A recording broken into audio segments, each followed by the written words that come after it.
যুদ্ধের পরে একজন সাহাবী সেই লোহা টান দিলেন দাঁত দিয়ে, তার দুটো দাঁত পড়ে গেল, নবীর লোহাটা বের হয়ে আসলো, গোটা মুখটা রক্তে রঞ্জিত হয়ে গেল। ও মুসলমান, তোমার যদি একটু দাঁতে ব্যথা হয় তুমি পাগল হয়ে যাও, আর তোমার নবী রক্তে রঞ্জিত হলেন আর তুমি মিলাদ পড়ার কবিতা পেয়ে গেলা। কর দিয়া জঙ্গে উহুদ মে মুস্তাফা দন্দা শহীদ, ये खिलाफत ये शरीयत हमको मिलने के लिए, या नबी सलाम अलैहि। তুমি কবিতা পেয়েছো, তোমার নবীকে রক্তাক্ত হতে হয়েছে কেন? তোমার নবীর মর্যাদা তোমার আল্লাহর কাছে অনেক বেশি, কেন নবীকে রক্তাক্ত হতে হয়েছে? ভালো করে শুনো, কোরআন তোমাকে উত্তর দিবে।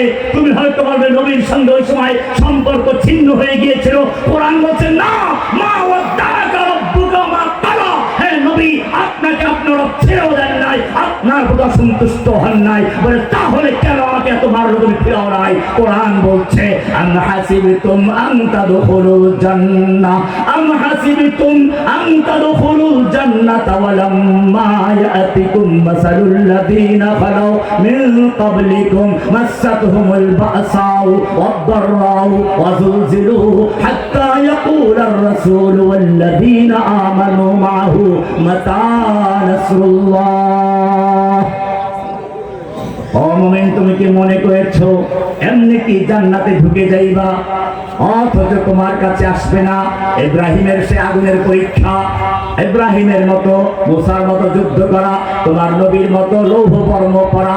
আম হাসিবতুম আন তাদখুলুল জান্নাতা ওয়ালাম্মা ইয়াতিকুম মাসালুল লাযীনা খালাউ মিন ক্বাবলিকুম মাসাতহুমুল বাসাউ ওয়াদ-দাররাউ ওয়া যুলজিলু হাত্তা ইয়াকুলার রাসূল ওয়াল লাযীনা আমানু মা।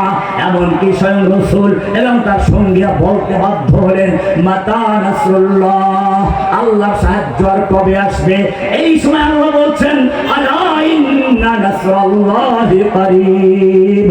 ও মুসলমান, তুমি কেবল সাহাবীদের জীবনী পড়ো, একটু চিন্তা করে দেখো, মক্কা থেকে হিজরত করে মদিনায় চলে গেছেন, বাড়ি নাই, ঘর নাই, স্ত্রী সন্তান সব ত্যাগ করে চলে গেছে মক্কা থেকে মদিনায়। আর মদিনা লোকদেরকেও দেখো কি সুন্দর, তারা নিজেদের বাড়ি ঘরগুলো ছেড়ে দিয়েছে। এমনকি কোন কোন সাহাবী তার বন্ধু সাহাবীকে, মুহাজির সাহাবীকে আল্লাহ নবী ভাই বানিয়ে দিয়েছেন। একজন মুহাজির একজন আনসার ভাই ভাই বানিয়ে দিয়েছেন। আল্লাহ রাব্বুল আলামিন এমন সুন্দর সম্পর্ক করে দিয়েছেন।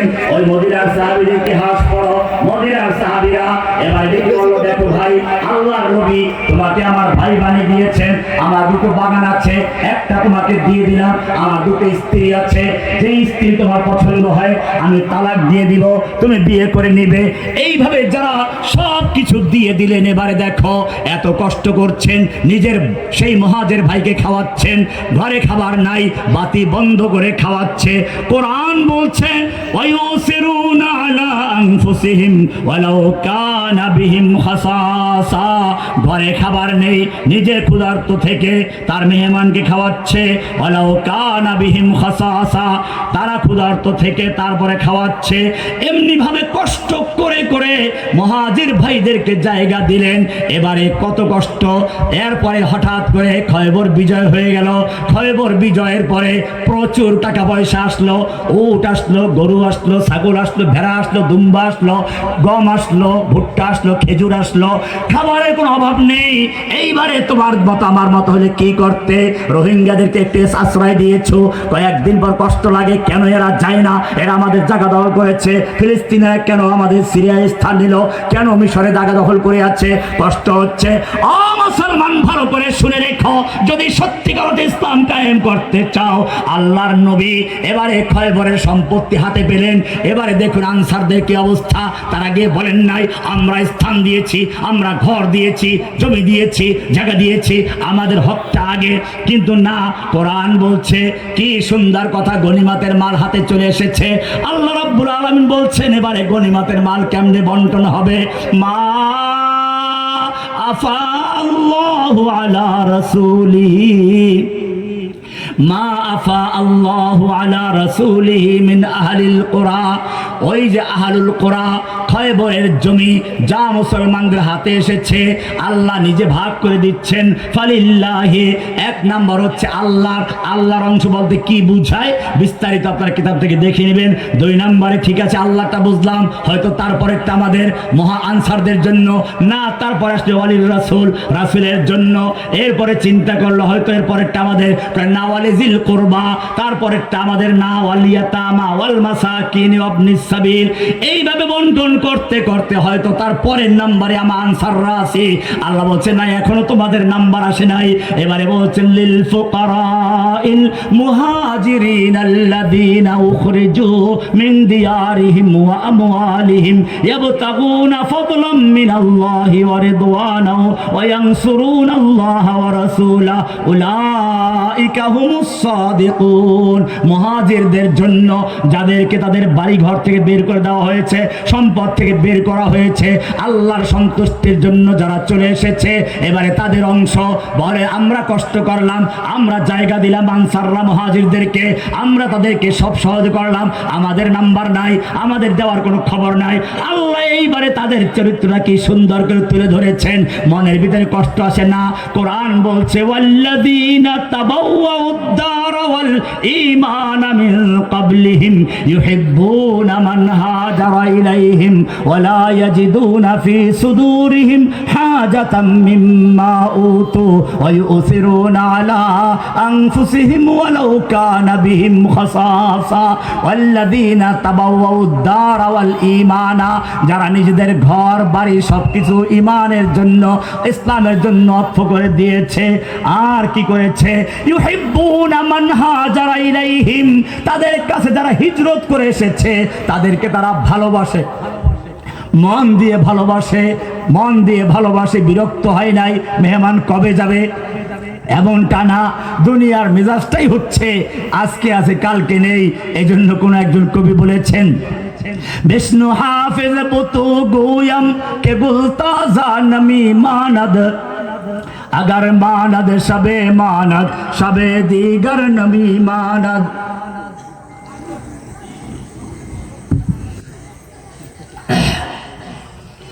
আল্লাহ রাব্বুল আলামিন আনসারদের সম্পর্কে কি সুন্দর কথা বলেছেন, খেয়াল করুন। ইউহিব্বুনা মান হাজারা ইলাইহিম, তাদের কাছে যারা হিজরত করে এসেছে তাদেরকে তারা ভালোবাসে, অন্তর দিয়ে মোহাব্বত করে, বিরক্ত হয় নাই। ওয়ালা ইয়াজিদুনা ফি সুদুরিহিম হাজাতাম মিম্মা উতু, অন্তরের যিনি মালিক তিনি সার্টিফাই করছেন তাদের অন্তরের মধ্যে কোনো রকম সংকীর্ণতা নাই, কোনো রকমের ঈর্ষা নাই, কোনো রকমের বিরক্তি নাই।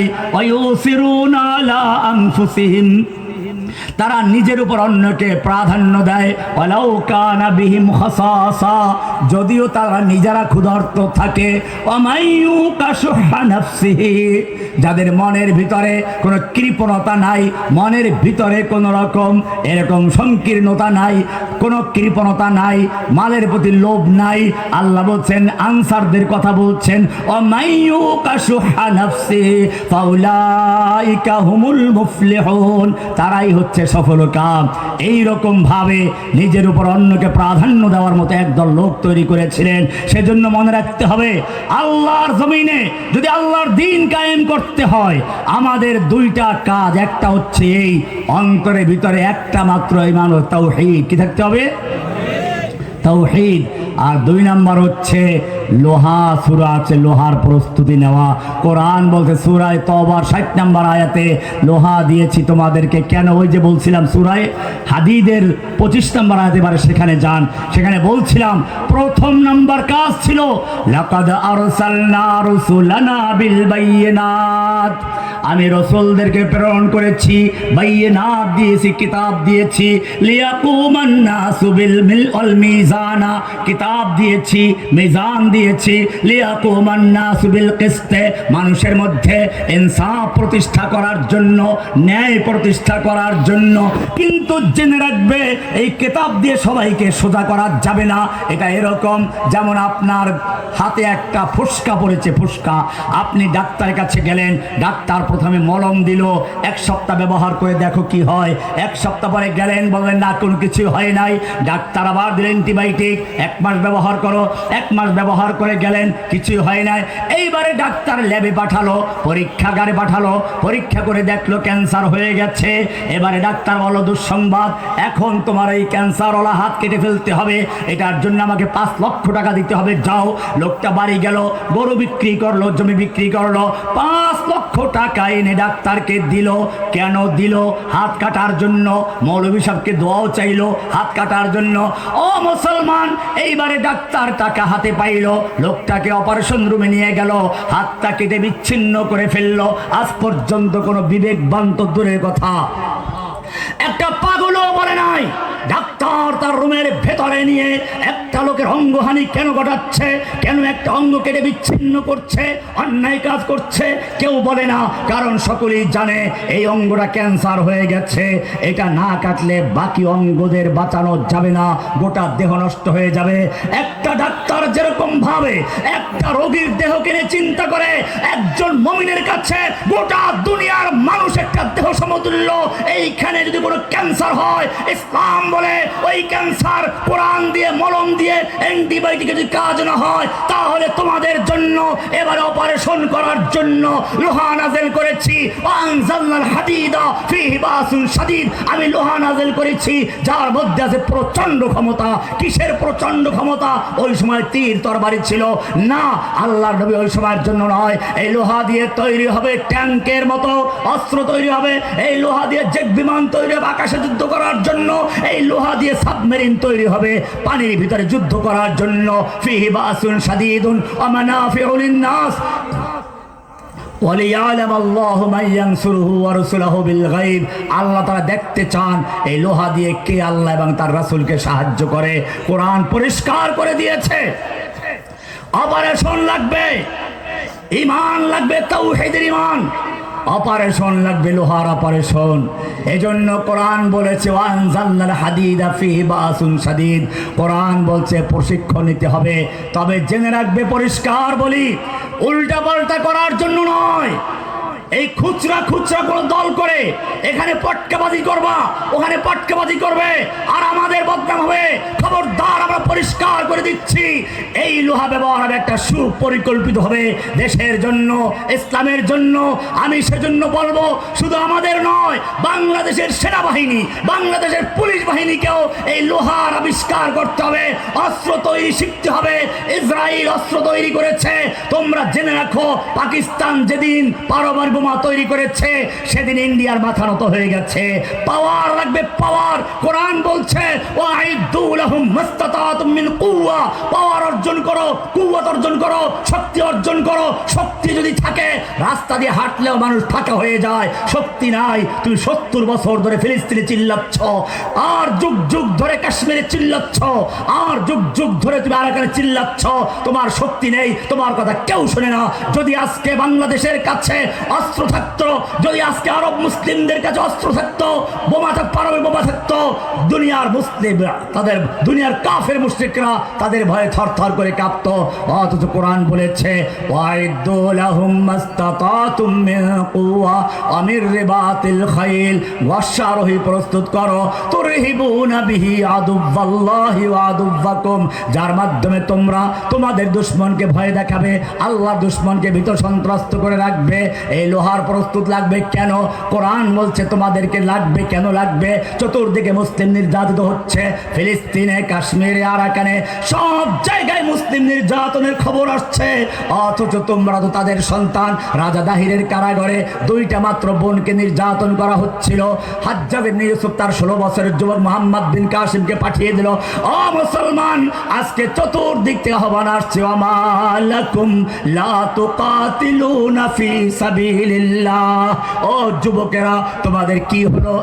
তোমরা লড়াই করছো না, যুদ্ধ করছো না। ওয়াল মুস্তাদাফিনা মিনার রিজাল, অথচ অসহায় নারী পুরুষ শিশুরা ফরিয়াদ করে বলছে রব্বানা আখরিজনা মিন হাযিহিল কারিয়াতিজ জালিমি আহলুহা, ও আমাদের রব তুমি আমাদেরকে জালিম অধ্যুষিত জনপদ থেকে রক্ষা করো, জালিমদের হাত থেকে বাঁচাও, আখরিজনা উদ্ধার করো, আমাদেরকে বের করে নাও মিন হাযিহিল কারিয়াতিজ জালিমি আহলুহা, জালিম অধ্যুষিত জনপদ থেকে, ওয়াজআল লানা মিন লাদুনকা ওয়ালিয়া, আমাদেরকে উদ্ধার করার জন্য তোমার পক্ষ থেকে নেতা পাঠাও, ওয়াজআল লানা মিন লাদুনকা নাসিরা, সাহায্যকারী পাঠাও।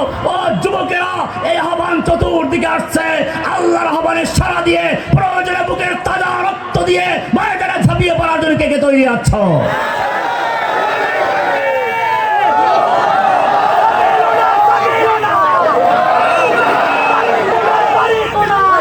বাংলাদেশের নাটক এখনো চলছে, ওলামায়ে কেরামদের বিরুদ্ধে এখনো সেই হাসিনার স্বৈরাচারী নাটক তৈরি করার লোকেরা তৈরি করে আর বসে আছে এখনো। আবার যদি কোনো আলেমের উপর আক্রমণ আসে, কোনো আলেমকে যদি গ্রেফতারের পায়ে তারা করা হয়, আমার যুবকেরা প্রয়োজনে বাংলাদেশে রক্তে বন্যা বয়ে দিবে, বুকে তাজা তুলে দিবে, তৈরি আছে ইনশাআল্লাহ।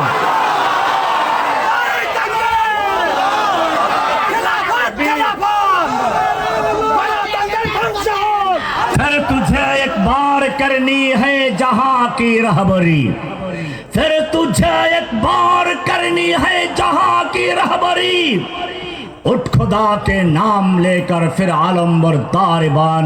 আবার যদি কেউ রাজা দাহির হয়ে ময়দানে নেমে আসে, মোহাম্মদ বিন কাসেম হয়ে ময়দানে নামতে বইরেছে কিনা, আবার যদি কেউ রাজা গৌর গোবিন্দ হয়ে মুস্তাকবির করে শাহজালাল হয়ে ময়দানে ঝাঁপিয়ে পড়তে রাজি আছে কিনা? ইনশাআল্লাহ। তাকবীর, তাকবীর। সাবিলুনা সাবিলুনা আল জিহাদ, আল জিহাদ, তরিকুনা তরিকুনা আল জিহাদ, আল জিহাদ, সাবিলুনা সাবিলুনা আল জিহাদ, আল জিহাদ। तकबीर আল্লাহু আকবার, तकबीर। আল্লাহু আকবার। तेरा मेरा रिश्ता क्या, লা ইলাহা ইল্লাল্লাহ, तेरा मेरा रिश्ता क्या, লা